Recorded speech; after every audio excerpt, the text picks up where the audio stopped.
that she felt that she had failed me as a parent, and that she had failed me in the religion.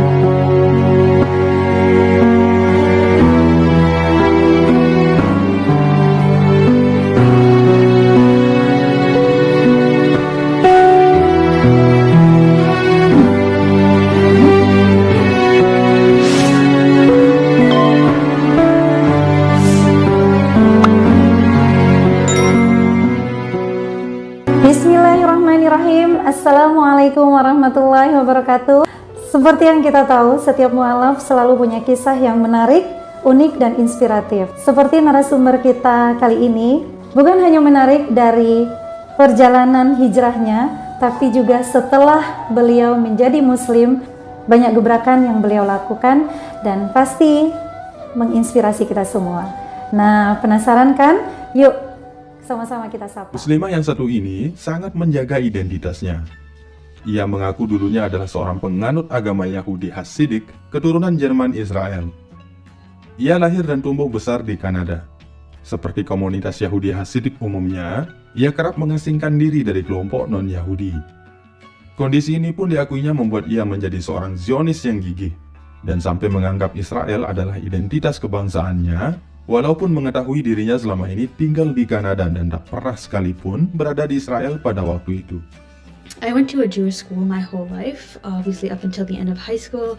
So at that point, I was super Jewish. I was also actually a staunch Zionist. I was super pro-Israel, and to, I guess, what I thought was my nationality, being Israeli.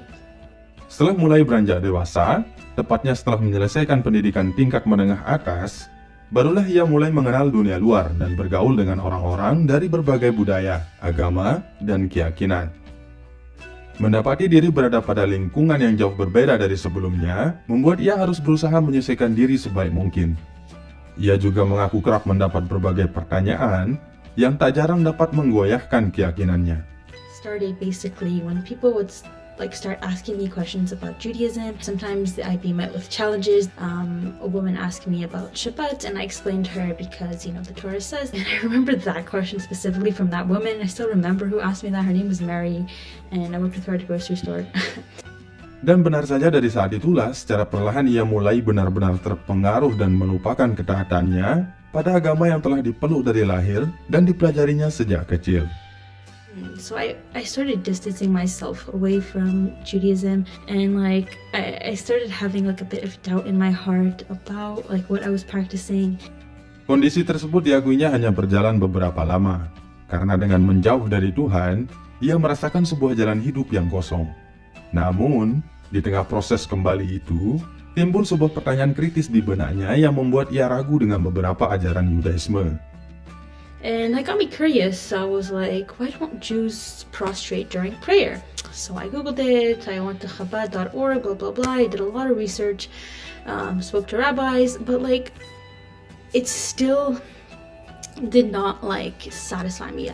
All the responses I was getting were not satisfactory to me.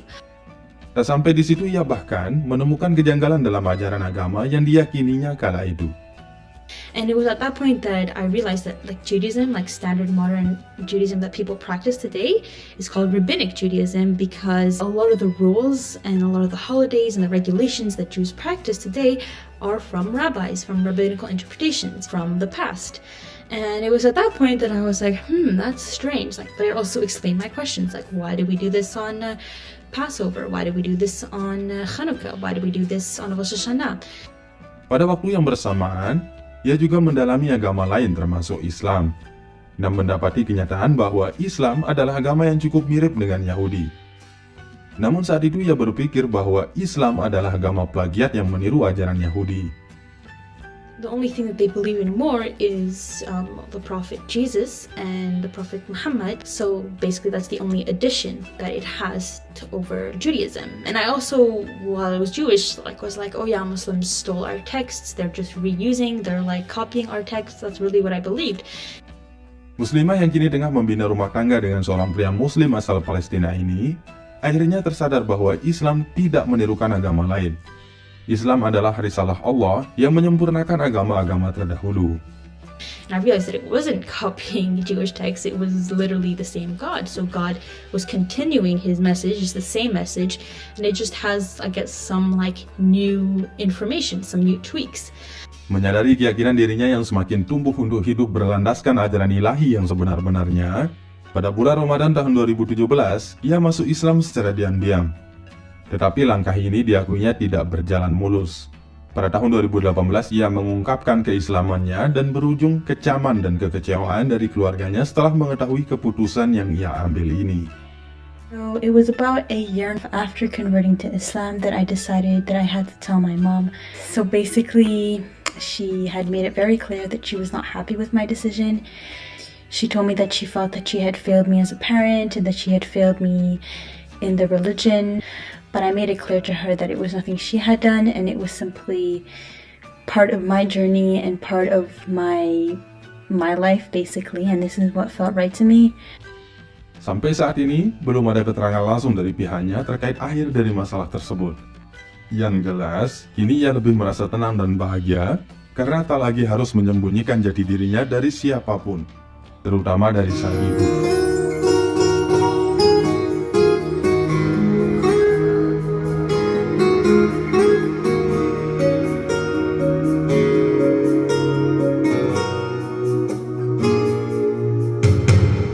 Ketika fitnahan menerjang bagai gelombang, berlomba berjuang membentengi iman. Sungguh Islam adalah agama kebenaran. Demikian sharing mu'alaf kita hari ini, luar biasa ya, sangat menginspirasi dan memotivasi kita untuk menjadi lebih baik lagi. Hijrah bukan hanya berpindah agama, tapi menjadi lebih baik dan menjadi kebaikan buat orang lain. Semuanya mudah jika Allah berkehendak. Ayo hijrah, karena hijrah bukan hanya milik para mu'alaf, tapi juga milik kita yang sudah terlahir sebagai Islam, tapi masih lalai dan melanggar perintah-perintahnya. Sebelum saya akhiri, jangan lupa like, share, subscribe, dan komen di bawah sini. Pastikan aktifkan lonceng notifikasi agar bisa terus mengupdate video-video terbaru dari kami.